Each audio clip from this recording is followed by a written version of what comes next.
Hi, hardworking fourth graders. Today in math, our learning target is that we can write a mixed number, we can draw a model for a mixed number, and we can change or convert a mixed number to a fraction that we call that's greater than a whole. We are not going to focus today a great deal on what it means when a fraction is greater than a whole. We will work on that next time, but we're converting to that kind of a fraction. I want to first talk to you today about what that word mixed means. When I hear mixed number, I am someone who likes to eat snacks like a lot of you, and I think of a bag of mixed nuts. Now, I know some of you can't eat all of these nuts, but we're not going to eat them. We're just going to talk about them. I think about a bag of mixed nuts like this one.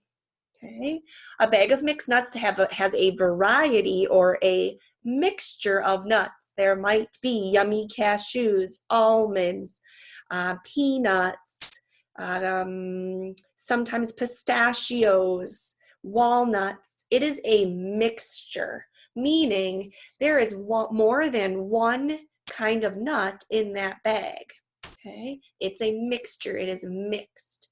I might also think about making cookies. A lot of you like to bake. Okay, you would need to put the ingredients in a bowl and make those ingredients become a mixture of ingredients. Okay, so that would mean you have more than one type of ingredient in that bowl, and you're going to mix it all up.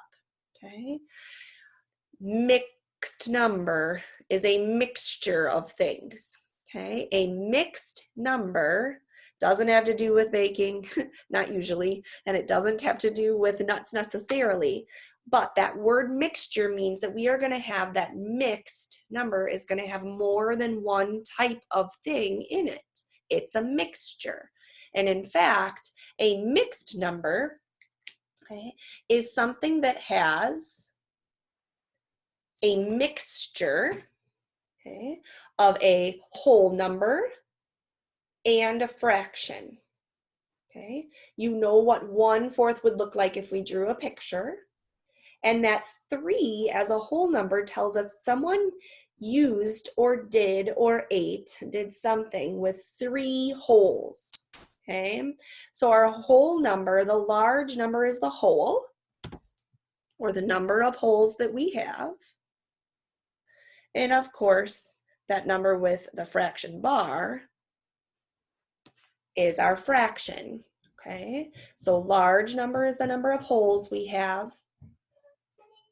That unit with the fraction bar is our fraction, okay? And we call this a mixed number because we have a mixture here. We have a whole number and a fraction. Each of them has their own value. Let's look more, okay, at what this looks like in a drawing. So we're gonna look at this mixed number, okay, as a visual drawing. I'm gonna connect you quickly here to our DocCam. Thank you for being patient. Stay with me. All right.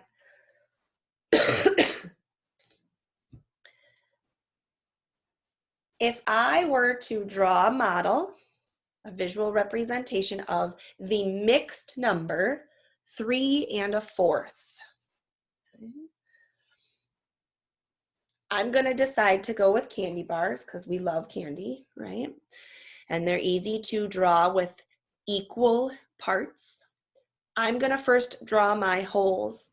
Now I'm going to draw myself some bars, and I then need to think about how many parts or units are in each of these candy bars. And I worked hard to do my best to make those candy bars equal length because that's important. We have learned to look at the denominator of a fraction to know how many parts are in the whole. If I'm working with fourths, I know that every single one of these candy bars need to be split into 4 equal pieces. Again, I looked at my denominator. It told me since it is a 4, I need 4 equal pieces in these candy bars. The reason I drew 3 candy bars is because of this whole number here, that 3. So let me do my best to as equally as I can here without a ruler, being as precise as we can be. Okay. Not perfect, just precise. I'm now going to shade in, okay, how much I ate based on my whole number. 3 says, whoa, I ate every single piece in these 3 candy bars. I must have been hungry, and it must have been a delicious candy bar.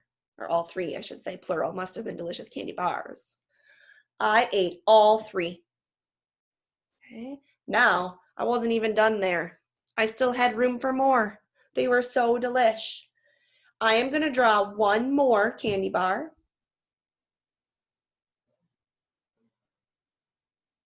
Okay, to show this last 4th that I somehow was able to fit in my stomach and eat. I know I need 4 equal parts again because my denominator is 4.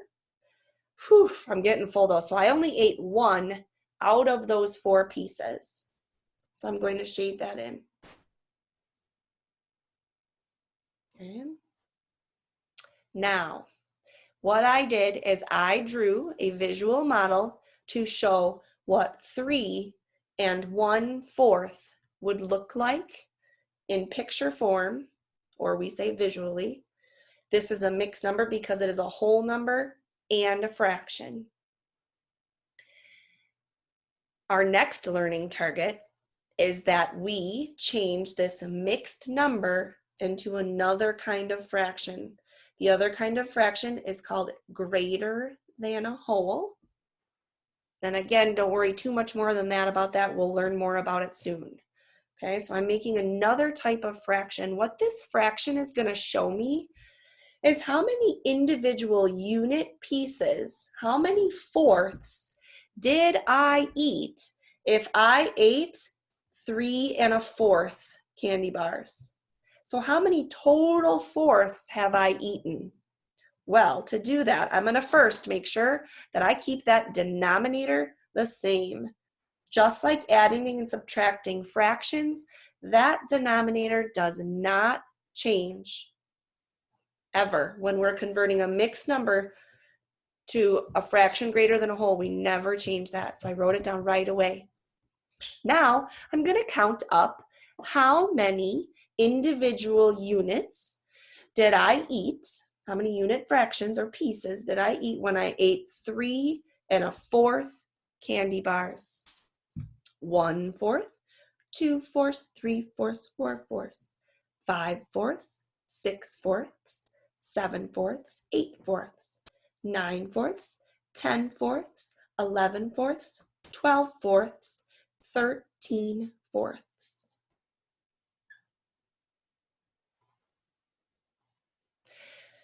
I'm now going to make sure I didn't mess up while I was doing fourths. I'm just going to count them regularly. 1, 2, 3, 4. It's always good to check our work. 5, 6, 7, 8, 9, 10, 11, 12, 13. 13/4. I bet a lot of you recognize that we could have done some multiplication, right? You could have noticed there's 4 parts in each of these. How many times did we have 4? 1, 2, 3. We could have taken a shortcut. Instead of counting each of these one by one, we could have said, I have 4 3 times. 4, 8, 12, and 1 more is 13. You could have done it super duper quick and just thought 3 times 4 is 12 plus 1 more is 13. Let's look at one more example.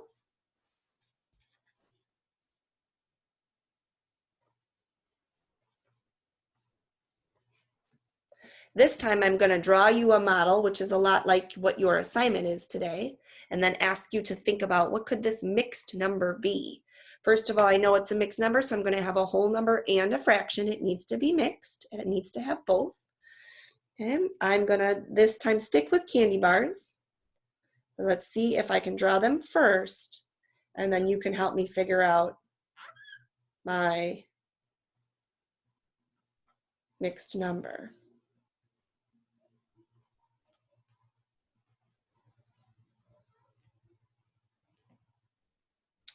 These candy bars, ooh, that was terrible.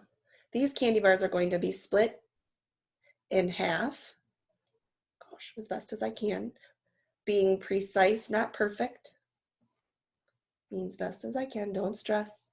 Oh man, I'm hungry again. I'm gonna eat this whole candy bar. I'm gonna eat this whole candy bar. And this one. And this one.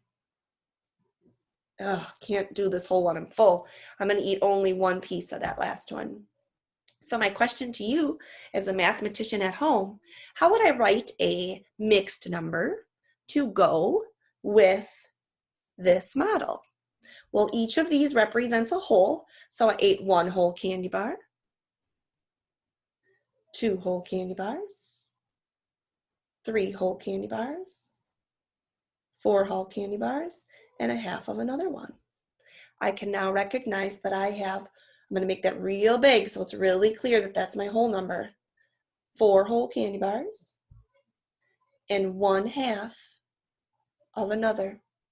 On today's assignment in IXL, it's going to ask you to match mixed numbers with their pictures. Sometimes a picture first and you figure out the fraction. Sometimes a fraction first and you match it with a picture. Okay. Those of us that are ready, and if you feel like, whoa, this is a lot, Mrs. Nora, it's okay if you're not quite ready for this. Let's do it for those that are ready, and we will keep working on this. Do not worry. This is our first day. Those of you that are ready, we could figure out how to make a fraction greater than a whole with this information. The strategy for that is we keep our denominator the same. Now we're going to count how many halves did we eat. 1/2, 2/2, 3/2, 4/2, 5/2, 6/2, 7/2, 8/2, 9/2. Oof, that's a mouthful. 9/2, or I bet some of you would say 9/2. We usually just call something with a 2 as a denominator a half. So 9/2. If you're ready for it, you could do some multiplication here. We had 4 candy bars. All 4 candy bars have 2 pieces in each. So 4 times 2 plus 1 more of another candy bar. 4 times 2 is 8, plus 1 would give us our 9.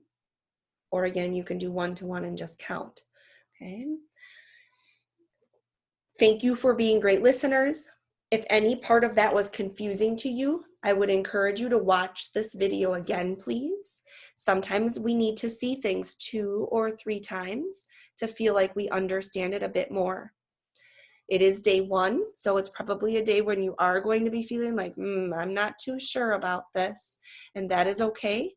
We have a growth mindset and say to ourselves, this seems a little bit fuzzy right now, but it's going to get better and more clear and easier. Today's assignment is an IXL. When you get into IXL, you will see the recommended activity under your recommended activity tab or link. Please check today's assignment page if you want to know the exact title to make sure you're doing the right one. Thank you for working hard. You rock, and I'll see you soon.